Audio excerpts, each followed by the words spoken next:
കേരള രാഷ്ട്രീയത്തിൽ വീണ്ടും വിവാദമുയർത്തിക്കൊണ്ട് ഗതാഗത മന്ത്രി കെ.ബി. ഗണേഷ് കുമാറിനെതിരെ ഗുരുതര ആരോപണങ്ങൾ പുറത്തുവരികയാണ്.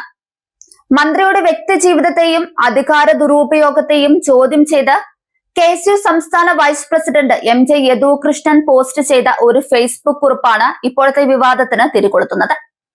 ആദ്യം ആ FB പോസ്റ്റിൽ പറഞ്ഞ കാര്യങ്ങളൊന്ന് പറയാം. എവിടെ നിന്നോ കിട്ടിയ ഒരു സ്ക്രീൻഷോട്ടിന്റെ പേരിൽ ഒരു MLA-ക്കെതിരെ വാർത്ത നൽകിയ മാധ്യമങ്ങളും കേസെടുത്ത പോലീസും ഇതൊന്നും കണ്ടതായി ഭാവിക്കുന്നില്ലേ എന്ന് പറഞ്ഞാണ് കുറിപ്പ് തുടങ്ങുന്നത്. പിന്നീട് ഉയർത്തുന്നത് കുറച്ചധികം ചോദ്യങ്ങളാണ്. സംസ്ഥാന മന്ത്രി കെ.ബി. ഗണേഷ് കുമാർ വാളകത്തെ കീഴൂട്ട് വീട്ടിൽ വ്യഭിചാരം നടത്തിയത് നിങ്ങൾ അറിഞ്ഞില്ലേ? ഭാര്യ ആ അവിഹിതം കൈയോടെ പൊക്കിയത് അറിഞ്ഞില്ലേ? ഭാര്യ സ്വന്തം മൊബൈലിൽ തെളിവുകൾ ശേഖരിച്ചത് അറിഞ്ഞു. ഭാര്യയുടെ മൊബൈൽ മന്ത്രി കൈക്കലാക്കാൻ ശ്രമിച്ചത് നിങ്ങൾ അറിഞ്ഞു. ഭാര്യയെ മന്ത്രിയുടെ നിർദ്ദേശാനുസരണം പേഴ്സണൽ സ്റ്റാഫ് മർദ്ദിച്ചത് നിങ്ങൾ അറിഞ്ഞു. ഭാര്യ പോലീസിന്റെ ടോൾ ഫ്രീ നമ്പറിൽ പരാതി നൽകിയത് നിങ്ങൾ മുക്കിയില്ലേ? കീഴൂട്ട് വീട്ടിലെത്തിയ പോലീസിന് മന്ത്രിയുടെ ഭാര്യ അവിഹിതത്തിന്റെ തെളിവുകൾ നൽകിയത് നിങ്ങൾ അറിഞ്ഞില്ലേ? മന്ത്രിയുടെ ഭാര്യയ്ക്ക് പരിക്കേറ്റിട്ടും പോലീസ് ഒരു നടപടിയും സ്വീകരിക്കാത്തതന്റെ 112-ൽ നൽകിയ പരാതിയുടെ അവസ്ഥ എന്തായെന്ന് ആരെങ്കിലും തിരക്കിയോ? ചുരുക്കത്തിൽ ഒരു മന്ത്രി സ്വന്തം വീട്ടിൽ അവിഹിത ബന്ധത്തിൽ ഏർപ്പെട്ടിട്ട് ഭാര്യ കൈയോടെ പൊക്കിയിട്ട് പോലീസിൽ പരാതി നൽകിയിട്ടും ഭാര്യയെ കയ്യേറ്റം ചെയ്തിട്ടും ഈ നാട്ടിൽ ഒരു നടപടിയുമില്ലേ? ഇതെന്ത് നീതി? വളച്ചുകെട്ടില്ലാതെ തുറന്നു പറഞ്ഞ ഈ കാര്യങ്ങൾ തെറ്റാണെങ്കിൽ മന്ത്രി കേസെടുപ്പിക്കട്ടെ. വെല്ലുവിളിയായി കരുതിയാലും ബുദ്ധിമുട്ടില്ല എന്ന് പറഞ്ഞാണ് യദുകൃഷ്ണൻ പോസ്റ്റ് അവസാനിപ്പിക്കുന്നത്.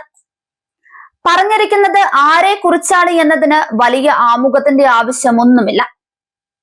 ഇനിയും ഒരു കഥയുണ്ട്. മന്ത്രിയുടെ ജീവിത കഥയാണ്.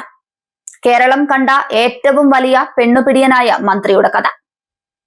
ആ മന്ത്രിയുടെ ജീവിതത്തിലെ ഇരകളുടെ കഥ. ആ മന്ത്രി ഇന്നിപ്പോൾ ഒരു സീരിയൽ നടിയെ സ്വന്തം വീട്ടിൽ പൊറിപ്പിച്ചതിന് ഇപ്പോഴത്തെ ഏറ്റവും പുതിയ ഭാര്യ അടിച്ചു പിരിഞ്ഞുകൊണ്ട് നാട് വിട്ടു. ദുബായിലെ ഒരു പ്രമുഖ ചാനലിന്റെയും റേഡിയോയുടെയും തലപ്പത്ത് ജോലി ചെയ്തിരുന്ന ആ പാലക്കാട്ടുകാരെ എങ്ങനെയൊക്കെയോ അബദ്ധത്തിലാണ് ഈ പെണ്ണുപിടിയന്റെ വലയിൽ വീഴുന്നത്. അതുമെല്ലാം അറിഞ്ഞിട്ടും ആ കല്യാണം നടന്നപ്പോൾ തന്നെ എല്ലാവരും മൂക്കത്ത് കൈവച്ചു. അധികകാലം ഈ ബന്ധം നീണ്ടുപോകില്ല എന്നുള്ള പ്രവചനങ്ങളും. പക്ഷെ ഇത്രയും നാൾ ആ ബന്ധം നീണ്ടുപോയതിൽ എല്ലാവരും അതിശയിക്കുന്നുമുണ്ട്. ഏത് സമയത്തും പൊട്ടാവുന്ന ഒരു ബോംബാണ് ഈ മന്ത്രിയുടെ പുതിയ ഇരയുടെ കഥകൾ. അതായത് അദ്ദേഹത്തിന്റെ ഏറ്റവും പ്രധാന ഇരകൾ മുഖ്യമായും അദ്ദേഹത്തിന്റെ ഭാര്യമാർ തന്നെയാണ്. അവരെ ഒന്നും മൈൻഡ് ചെയ്യാതെ MLA ആയിരുന്ന ഇദ്ദേഹം ജയിച്ച് കയറി മന്ത്രി വരെയായി. അതിനിടയിൽ ഹരിത MLA-മാരുടെ നെല്ലിയാമ്പതി വിപ്ലവം തിരുവല്ലയിലെ തിരുവല്ല മുതലാളിമാർക്ക് വേണ്ടി പൂഞ്ഞാർ MLA ഏറ്റെടുക്കുകയും മന്ത്രിയുടെ അച്ഛന്റെ പിന്തുണ ലഭിക്കുകയും ചെയ്തു. ഏതു വിധേനയും മകനെ മന്ത്രിസ്ഥാനത്ത് നിന്ന് മാറ്റുവാൻ പെരുന്തച്ഛന്മാർ സോളാർ രൂപത്തിൽ ഒരു നായികയെ കേരളത്തിലേക്ക് ഇറക്കിവിട്ടു. സോളാർ നായികയുടെ ആദ്യ കാമുകൻ തന്റെ കാമുകിക്ക് മന്ത്രിയുമായി ബന്ധമുണ്ടെന്ന് ആരോപിച്ചുകൊണ്ട് അദ്ദേഹം അന്നത്തെ മുഖ്യമന്ത്രിയെ ചെന്ന് കണ്ടപ്പോൾ ആ അടച്ചിട്ട മുറിയിൽ സംസാരിച്ചത് എന്തെന്ന് പുറത്തു പറയാൻ മുഖ്യമന്ത്രിയായിരുന്ന ആ നല്ല മനുഷ്യൻ മുതിർന്നില്ല എന്നതാണ് അദ്ദേഹം ജീവിതത്തിൽ ചെയ്ത ഏറ്റവും വലിയ തെറ്റ്.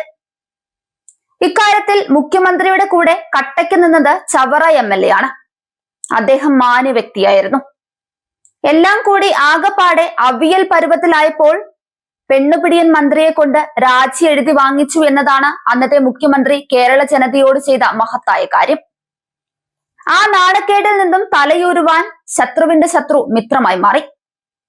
ജനസമ്പർക്ക യാത്രയിൽ ജനങ്ങളുടെ കയ്യടി വാങ്ങി മുന്നോട്ടു പോയിരുന്ന ആ നല്ല മനുഷ്യനെ പെണ്ണുകേസിൽ കൊടുക്കുവാൻ സ്വന്തം പാർട്ടി നേതാക്കൾ ഉൾപ്പെടെ ചിലർ ഒത്തുകൂടിയപ്പോൾ അവിടെ തോറ്റത് കേരള ജനതയാണ്. ഉദ്ദിഷ്ട കാര്യത്തിന്റെ ഉപകാര സ്മരണയായി പിന്നീട് ആ പെണ്ണുപിടിയനെ മന്ത്രിസ്ഥാനത്ത് അവരോധിക്കുകയും ചെയ്തു.